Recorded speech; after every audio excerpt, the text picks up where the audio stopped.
Yeah. Steel toe flow, concrete under my stance. Passport heavy, got the customs in a trance. Passport, please. Here you are. Like a drum from the block to Wow, the so many stands. Can on the move, never stuck in the cage. Egypt pyramids, while I'm writing this page. Dubai skyline, money talking the breeze. Then I'm cooling off low in the waters of Belize. Baptized in Israel, God's chosen. Paradise on the pizza, Mykonos, time frozen. Ethiopia, highlands, coffee strong in the chest. Vietnam street lights where the hustlers don't rest. Mongolia plains where the wild wind roam. Santorini cliffs make the world feel like home. Havana cigars, old pause in the line. Cape Town coast where the oceans align. Can't still grinding even miles away. Real street roots never fade the great. Haters throwing the shade from the curb where they sit. Mad at my journey, but they ain't doing shit. Always traveling, it's not fair. I can't watch this anymore. It's making me sick. Look in the mirror, that's the war you should fight. Build your own flight, get your passport right.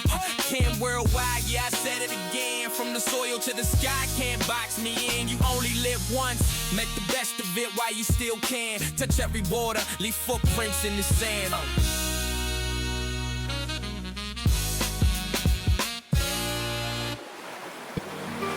Palm Jumeirah is the world's largest man-made island, located in Dubai, United Arab Emirates. Built entirely from rock and sand, it is shaped like a date palm and extends 5 kilometers into the Arabian Gulf. It is a premier destination for luxury tourism and upscale living, housing world-famous resorts, high-end shopping, and over 25,000 residents. All right, so you just got done hearing about Palm Jumeirah Island. This is the island that I stayed at when I was in Dubai a couple months ago. The reason I'm bringing this up is because currently it is March 3rd, 2026, and as you all know, the United States just started a war with Iran. Coincidentally, as you all heard in the news, Dubai was attacked and the Fairmont Hotel was bombed. Coincidentally, I stayed at the 7 Palm Hotel and Apartments, which is just an 8-minute walk away from this hotel. Hindsight being 2020, this would have been a very scary time, just thinking like if I was there and there was an explosion there, you're seeing fire, you're wondering if more is coming or on the way. It's hitting so close to home, wondering if you're going to be safe. It's one of the reasons why it's very important to have travel insurance for situations like this. You just never know what might happen. In addition to that, the Dubai airspace was closed, so no one could come to or from the airport. So not only are you having explosions going off, you also can't even leave Dubai. And, you know, there's been reports of some people taking mattresses down into the parking garage. Just very scary to think about. Located on the famous Palm Jumeirah in Dubai, 7 Palm Hotel and Apartments offers a stylish beachfront stay with incredible views of the Arabian Gulf and Dubai Marina skyline. Guests can relax at the stunning rooftop infinity pool, enjoy private beach access along Palm West Beach, and explore restaurants, cafes, and nightlife just steps away. Nakheel Mall is right next door for shopping and dining, while iconic attractions like Atlantis Aquaventure and the view at the Palm are only minutes away, making it the perfect base for exploring Dubai.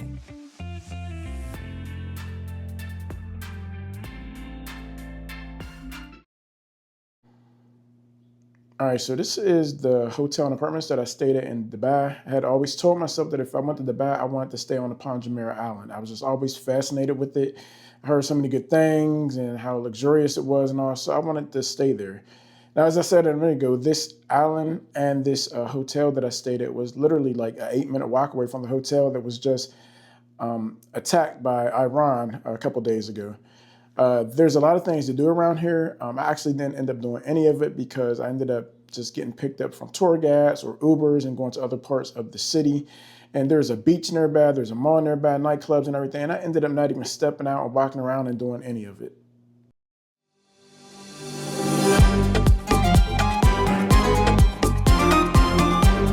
Even though many people assume that that title belongs to Dubai. It is the political center of the country, where the UAE president resides and governs, while the vice president traditionally rules Dubai. Known for its vast oil wealth, Abu Dhabi blends modern skyscrapers with cultural landmarks like the Sheikh Zayed Grand Mosque, world-class museums, and a beautiful waterfront along the Corniche.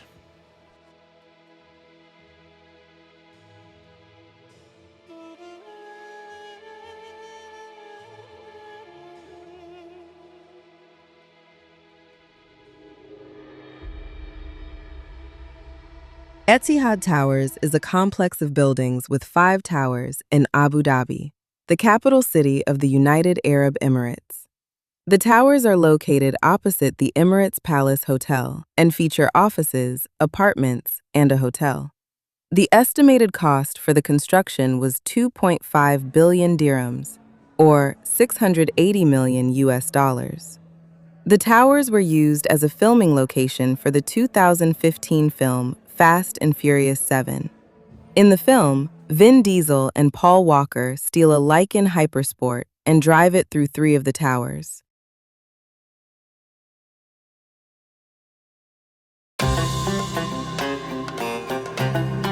The Sheikh Zayed Grand Mosque is one of the most breathtaking landmarks in Abu Dhabi, the capital city of the United Arab Emirates. Completed in 2007, the mosque was built in honor of Sheikh Zayed bin Sultan Al Nahyan, the founding father and first president of the UAE, and he is buried on the mosque grounds. This architectural masterpiece blends Islamic design influences from across the Muslim world, including Persian, Mughal, and Moorish styles. The mosque features 82 white marble domes, over 1,000 columns inlaid with precious stones, and 4 towering minarets that stand about 351 feet tall. Inside, visitors will find the world's largest hand-knotted carpet and massive crystal chandeliers made with Swarovski crystals. The Sheikh Zayed Grand Mosque can hold more than 40,000 worshippers at one time, serving both local residents and visitors from around the world. Unlike many mosques, it is open to people of all faiths, welcoming millions of tourists each year. Today, it stands not only as a place of worship, but also as a global symbol of cultural exchange, tolerance, and the rich heritage of the United Arab Emirates.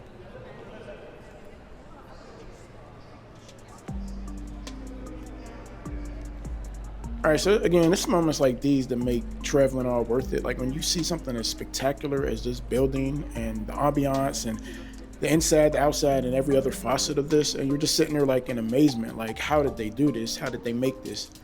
I always put things in like 2 categories. The things that are God-made, like nature, landscapes, waterfalls, just the beauty of the world and the earth that God created, or whomever. We are at a mosque now, so maybe I should say Allah. But whomever, you know, my whole entire point is there's the God-made, Allah, Buddha, whomever, things that are made, and then there's the man-made things that are just as beautiful and as spectacular. And you look at this mosque, and it almost seems like God or Allah or somebody, you know how like when you read the Bible, when they talk about God's sister and talks to somebody and he says like, Kenneth or Moses, I want you to build this, or Noah, I want you to build this, and I want the curtains to be 6 foot by 8 foot, and I want this wall to have diamond encrusted jewels at the top that extend for exactly 13 meters. And you know how like God's just there with that intricate design and stuff. And it's just, you think of the beauty of all this and you're just like, how did somebody even think of something like this? It's just crazy. Like you seeing the flowers on the floor outside, just the intricate designs, you seeing the flowers and inside, and just the beauty of the white almost reminds you of like the Taj Mahal in a way. Like it's just like, just pure beauty, man. And I just love moments like this when you're traveling and you see things like this. Do you do this tour every day? Yeah. Every single day? Yeah, but sometimes like I have one day in Dubai. Okay. So you can say that's why I'm doing that like 5 days or 6 days per week. So when you say one day in Dubai, is that like a city tour or just your day off? No, it's a city tour in Dubai. So you don't ever take any days off? Sometimes. Sometimes. But in the season it will be different. Okay. Maybe it will take like 1 or 2 days per month. So, I mean, is this still considered like peak period? Yeah. Okay. It's we have 4 days per month, but it's depending on the work. Sometimes you take it, sometimes you don't. Okay. Hi. How are you? Take it. Enter, please. All right.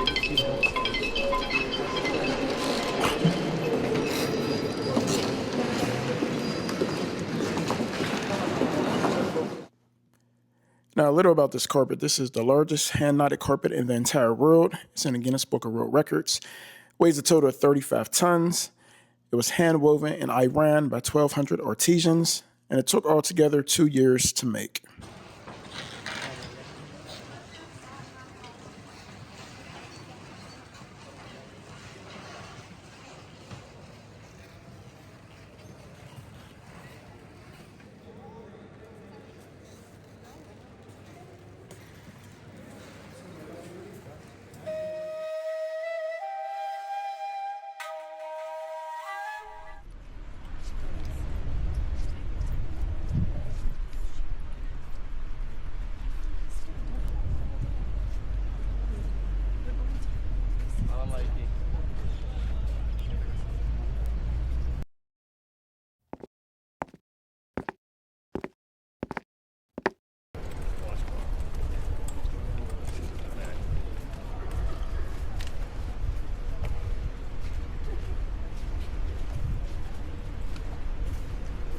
So my lovely group, now we're going inside.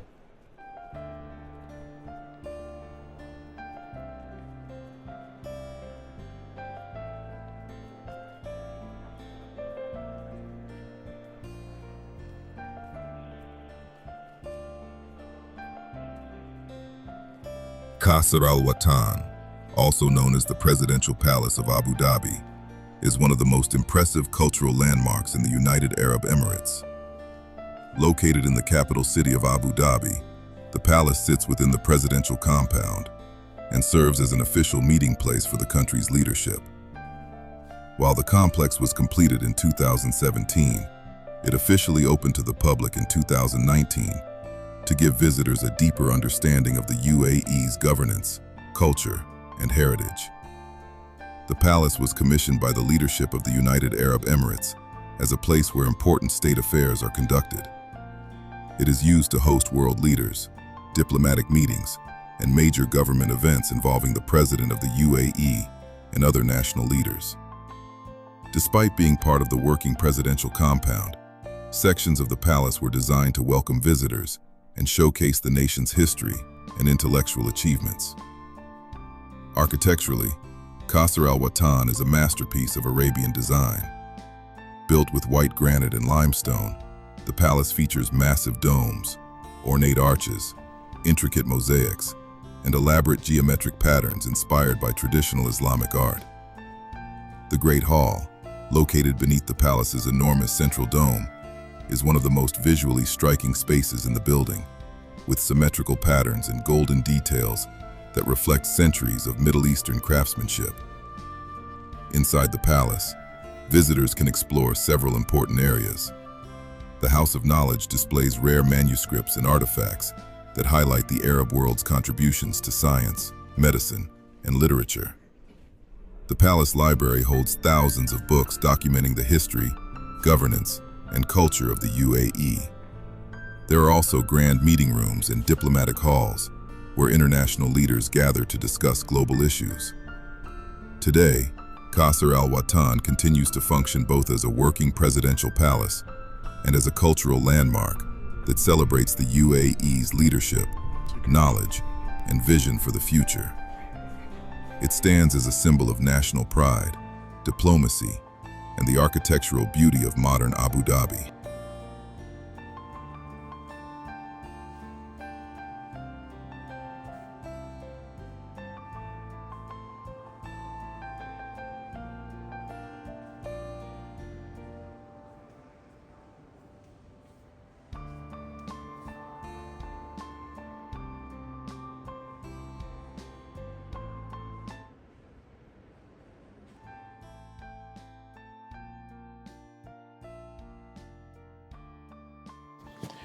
Alright, y'all, I ain't gonna hold y'all. When I first walked up into this place, I had thought something bad happened to the tour bus on the way here. And I thought that I had just walked into heaven. Like, I was looking around looking for Jesus, Mary Magdalene, Gabriel, Michael, Nebuchadnezzar, Jezebel. Actually, not Jezebel, because I don't think she's making it to heaven. Nebuchadnezzar either, because y'all seen what he tried to do to those 3 poor ladies. But anyway, like I really thought that I made it into a slice of heaven. Like this place was just unbelievably beautiful. It was just crazy. Like just walking around, it's like a place that I never wanted to leave. Like this is kind of like what you envision heaven looks like. Like I don't want to die and be in heaven and just be sitting on no clouds and people playing harps and stuff. I want to be chilling up in a place like this, playing Nintendo or whatever it might be. This is where I want to be, right here.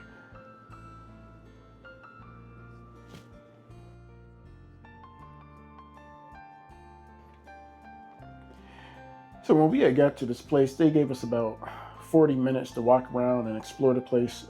Again, this was one part of those tours that I did. I did two separate ones, a Dubai city tour and then an Abu Dhabi city tour, back to back, 2 different days. And basically they take you to a bunch of places. We went to like 10 different places in Dubai, and then here we might have went to like 8 to 10 places here as well. One of the things that they allowed you to do is there was a guy walking around that was taking photos. And so I let him take some photos of me. And then when I went to go to look at the photos and then they offered to buy them, the photos was like $40 or something. Like, man, I'm not paying that much money for no photos. I got my own cameras. Yeah, it might be of a higher quality, but I'm not paying that much for no photos. If you have me pay $40 for a photo, you better be letting me take a picture with the king of Abu Dhabi or something. Or it better be with Antonio Brown or something. Y'all know Antonio Brown loves to be in Dubai, especially when he's on the run from the law. But like, if it's not one of those two or somebody like that, then I'm not paying no $40 for no photo. All right, guys, currently here in Dubai in the marina area. You can see these beautiful backdrops with all these beautiful buildings, how great it's lighted. This is my next to last night here in Dubai. Just a couple things about Dubai that I've noticed so far. To be completely honest with you, I'm really not all that crazy about it. And I know that might seem surprising and shocking to some people. I just think it's all like spectacle. It's all just like an illusion. Yeah, it's almost like going to Disney World, but like an entire city or state is just Disney World. I guess you could say that in some ways about like Las Vegas or something. It just lacks authenticity to me. It's just a bunch of buildings and skyscrapers and things to do, which is fine, don't get me wrong. But like when I go on trips, I'd rather prefer to be around like culture, diversity, the food scenes, the people, their perseverance, their struggles, and I have compared it in contrast to like Ethiopia. I love Ethiopia's culture, I love their food, I love their people. I love their struggles in some ways. And here it's like everything is just fake in a way. And again, I'm not knocking it, but it's just, for me personally, I like a more authentic experience. Right now, I'm here at the marina, and if you can see straight ahead, you see the Ferris wheel, but then that thing that's up in the sky, I'm about to have dinner in the sky. I'm sure some of you heard of it before, where they put you attach a table and everything else to a crane and they lift you high up in the air and you have dinner up in the sky for like an hour, hour and a half. It's a 3-course meal. It's just, once again, something to do for the adrenaline rush. So we'll see how that goes. I've been wanting to do this for years and I looked at different countries. Last year I looked at South Africa. It doesn't look like they do it anymore. So it's just something that I always wanted to do, and we'll see how that goes. As far as some other things in Dubai, it's extremely hot. It's frustratingly hot and stuff. Just hot for no reason, y'all. And most of the places I went to on this trip, Egypt, Saudi Arabia, it's just been hot. And you know, being hot, it wears you down, especially after like multiple days of sweating and being in heat, not always having access to water right away. Another thing I don't like about Dubai is the traffic. The traffic can be absolutely ridiculous at times here, but of course we can say that in America too. So with that said, I'm here for one final night. Tomorrow I have a speedboat, and I'm trying, my flight got delayed getting here, y'all, and I was supposed to go on a boat cruise, and I ended up missing the boat cruise because of the flight being delayed. I've been working with them to try to see if I could go on another boat cruise, but the one I'm supposed to go on is from 7 to 10 p.m. tomorrow, and I'm concerned that it's really pushing it for me to miss to catch my flight back to the States, because my flight leaves at like 1:55 in the morning. This being done at 10, then I got to get back to the hotel, and the logistics of it I just don't know at this point, but we'll see. So yeah, about to show you some footage from the dinner in the sky, and until then, I'll see you tomorrow. Dinner in the Sky Dubai is one of the city's most unique dining experiences, combining fine dining with adrenaline and spectacular views. Located at Skydive Dubai near Dubai Marina, the experience lifts guests about 50 meters, roughly 165 feet, into the air on a specially designed dining platform suspended by a large crane. Once seated, guests are securely fastened into racing-style seats around a central table, while professional chefs and staff stand in the middle preparing and serving a multi-course meal. As the platform rises above the ground, diners enjoy breathtaking panoramic views of Dubai Marina, Palm Jumeirah, and the surrounding skyline. Each session typically lasts around 90 minutes, and the experience can host about 22 guests at a time, along with the chef and service crew. Safety is a top priority, with multiple harness systems and strict operational standards, ensuring guests remain secure while suspended high above the city. Dinner in the Sky has been recognized by the Guinness World Records as one of the most unusual dining concepts in the world. Today, it remains one of Dubai's most memorable attractions, offering visitors the rare opportunity to enjoy gourmet cuisine while literally dining among the clouds with some of the most iconic views in the UAE.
This dinner in the sky experience was great. I really enjoyed it a lot.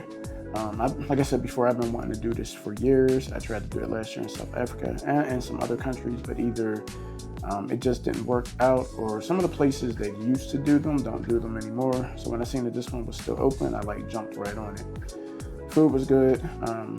Music was cool and great. I'm actually worried that YouTube might ding me in regards to the music on here, because there's that copyright strikes that you get, and sometimes I'll get copyright strikes, but it's actually music that you're allowed to use. But in this case, some of the artists that they're playing, I'm probably not allowed to use them, so I'm trying to turn down the volume some and then speak over some of this. Hopefully YouTube doesn't give me a copyright strike. Like I said, I can't control if I'm somewhere and they're playing artist music in the background versus me selecting music to add to these videos. So we'll see how that goes.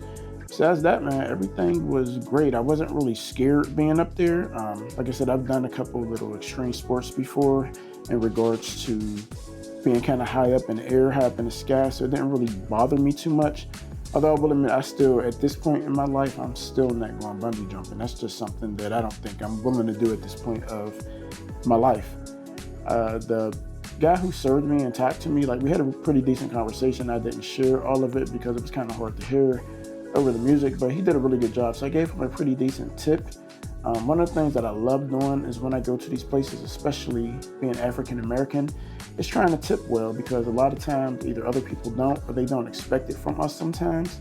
And so, I always, anytime I feel like us as African Americans are being stereotyped or perpetuate stereotypes, not that he was doing that, but I just mean in general, I always try to do something outside of what they expect us to do, just to put a smile on somebody else's face, and also, give back for good service as well.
so I just left from dinner in the sky, Dubai. Absolutely amazing. Like I said, I've been wanting to do this for years. It's so cool. It's being raised up in the air, your feet dangling in the air while you're like way up off the ground. Food they served, there was like some type of cheese that you had to use a knife to cut into because it was kind of too hard to use like the spoon or fork. There was cheese like with tomatoes and I forget some other vegetables. And then after that, it was the main course, and the main course was salmon. It had like some vegetables, very good. And the dessert was some ice cream with the bowl of chocolate put over top, and then they poured the chocolate type syrup over top of it after that. And it kind of like melted a little hole on the top.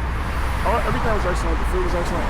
The music was excellent. It was mainly just like a lot of rap and stuff, like 50 Cent, Chris Brown, different people like that. There's two girls on there that it was their birthday today, so we had sung happy birthday to them. And like while you're up there in the sky, it like rotates in a circle so that everybody could get to see all the same views over the course of the hour. It's a little pricey, but I definitely think it was worth it. And like I said, I've been wanting to do this for a long time, for years. So I'm glad that that was like another bucket list thing to me. So I'm so glad that I got the opportunity to do that. When I left from there were some cabs out, and they went to give me a ride. When I got in the car, I'm like, well, how much is this going to be? Because I know these taxi drivers are sneaky in all these different countries. They always think we're stupid tourists, and they always want to get over on us. And he said 150 dirham. 150 dirham is about like 40 US dollars. Then when I said no, he said 100 dirham, which is like $30. In an Uber, I paid $13 to get to the dinner in the sky. So why would I pay $30 or $40 to get back? Just trying to get over. So I told him to stop the car and let me out. And I didn't pay, and now I'm just walking throughout the city and just checking the sights out and things like that. Look to these people go down there. So now just taking a stroll through the city. I might, if I'm able to, I might just walk back to the hotel. I think it's about 1.8 miles. Or at some point I might just go over and catch the Uber. So about for the best night tonight. I mean, best time here was tonight. You could just look around here and see all these tall skyscrapers and buildings and hotels. So it's real beautiful. But like I said, then, oh my God, look at this mosque over here that we're about to walk into. I'm not gonna talk for too much longer, but I definitely gotta let y'all see this mosque here. The mosque in this place are just so beautiful everywhere. Here, Abu Dhabi, everywhere. They really just, I mean, it's just meticulous and just amazing detail and work. Just absolutely incredible. It'd be so funny sometimes when I'm recording and people are walking by and they're so conscious about thinking that you're recording them. I don't even be thinking about them, honestly. But I wish that they knew that. So yeah, definitely want to show you this mosque. This is absolutely incredible. Maybe I'll catch an Uber from here. I have to see.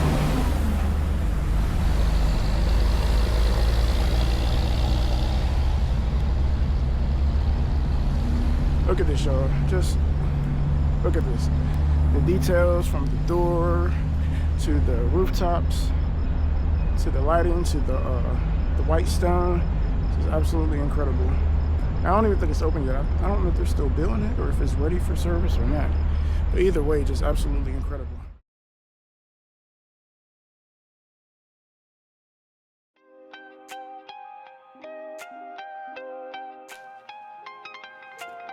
Alright guys, so for the next episode, I have a pretty good idea of what it's going to be. The only problem with that is that I said that once before and I ended up not even doing that episode. But I'm not going to tell you what it is this time because I'm just going to put it out, and then especially in case I change my mind.